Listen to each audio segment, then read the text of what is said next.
Hi everyone, it's Anthony. Welcome back to our Grown Up Storytime H.G. Wells series for the month of October. This week I'm going to be reading you the introduction and the first chapter of The Island of Doctor Moreau, once again by H.G. Wells. I hope you enjoy it. On February the 1st, 1887, the Lady Vane was lost by collision with a derelict when about latitude 1 south and longitude 107 west.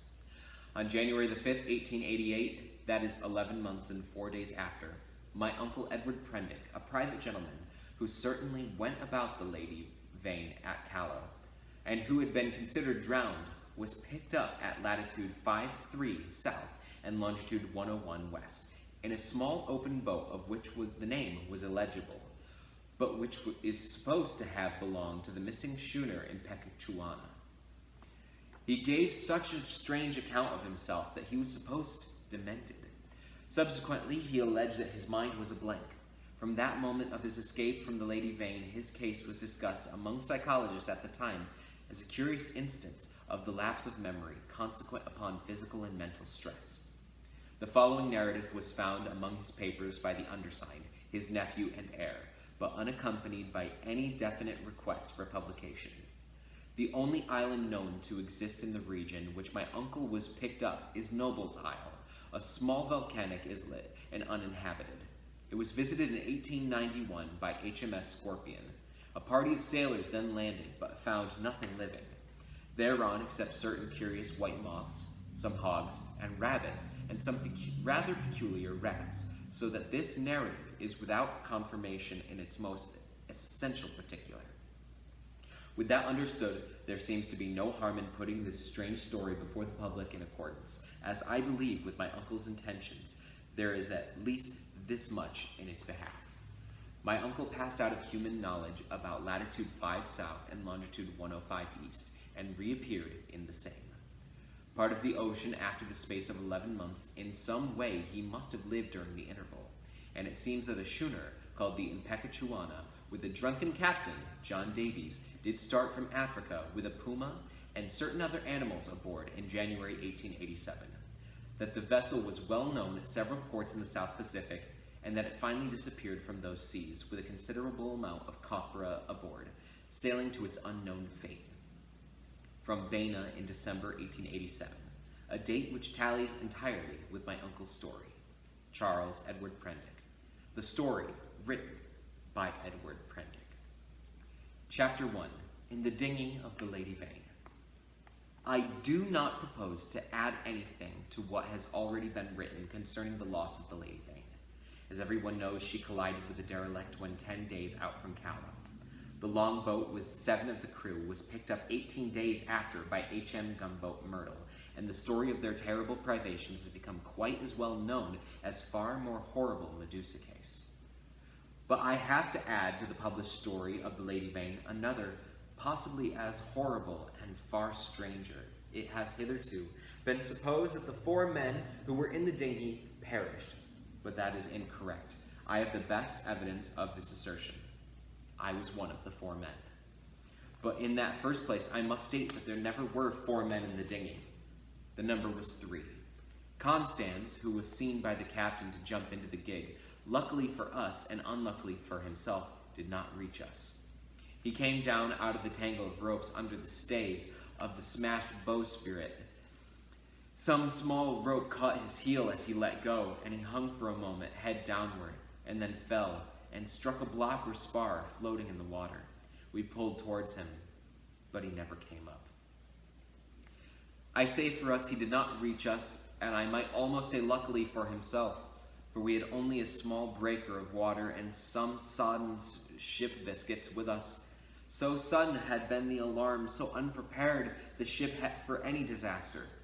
We thought the people on the launch would be better provisioned, though it seems they were not, and we tried to hail them.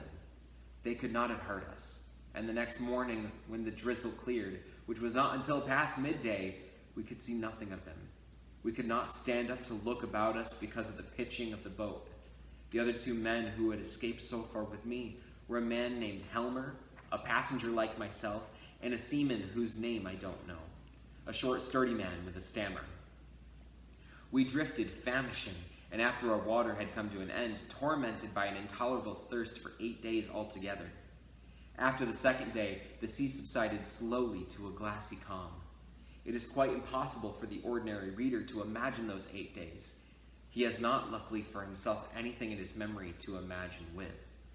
After the first day, we said little to one another, and lay in our places in the boat, and stared at the horizon, or watched with eyes that grew larger and more haggard every day, the misery and weakness gaining upon our companions. The sun became pitiless, the water ended on fourth day, and we were already thinking strange things and saying them with our eyes. But it was, I think, the sixth before Helmer gave voice to the thing we had all been thinking. I remember our voices were dry and thin, so that we bent towards one another and spared our words. I stood out against it with all my might, was rather for scuttling the boat and perishing together among the sharks that followed us.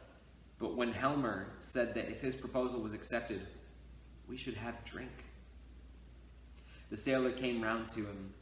I would not draw lots, however, and in the night the sailor whispered to Helmer again and again, and I sat in the bows with my clasp knife in my hand. Though I doubt if I had the stuff in me to fight. And in the morning I agreed to Helmer's proposal, and we handed halfpence to the odd man. The lot fell upon the sailor, but he was the strongest of us, and would not abide by it, and attacked Helmer with his hands. They grappled together and almost stood up. I crawled along the boat to them, intending to help Helmer by grasping the sailor's legs, but the sailor stumbled with the swaying of the boat, and the two fell upon the gunwale and rolled overboard together. They sank like stones. I remember laughing at that and wondering why I laughed. The laugh caught me suddenly like a thing from without. I lay across one of the thwarts, for I know not how long, thinking that if I had the strength, I would drink seawater and madden myself to die quickly.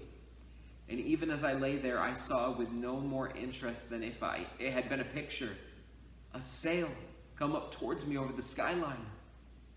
My mind must have been wandering, and yet I remember all that happened quite distinctly.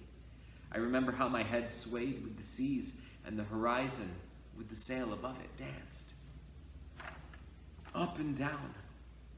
But I also remember as distinctly that I had a persuasion that I was dead, and that I thought what a jest it was that they should come too late by such a little to catch me in my body. For an endless period, as it seemed to me, I lay with my head on the thwart, watching the schooner. She was a little ship, schooner rigged fore and aft, come up out of the sea. She kept tacking to and fro in a widening compass, for she was sailing dead into the wind and never entered my head to attempt to attract attention. And I do not remember anything distinctly after the sight of her side until I found myself in a little cabin aft. There's a dim half memory of being lifted into the gangway and of a big red countenance covered with freckles and surrounded with red hair staring at me over the bulwarks. I also had a disconnected impression of a dark face with extraordinary eyes close to mine, but that I thought was a nightmare until I met it again. I fancy I recollect some stuff being poured in between my teeth, and that is all. Spooky. I'd like to thank everyone for being here for the second to last week of October in our H.G. Wells series. Next week, I will be reading our final book, The War of the Worlds by H.G. Wells. Until then, I am going to take another nap, and I hope you have a wonderful week. See you next week.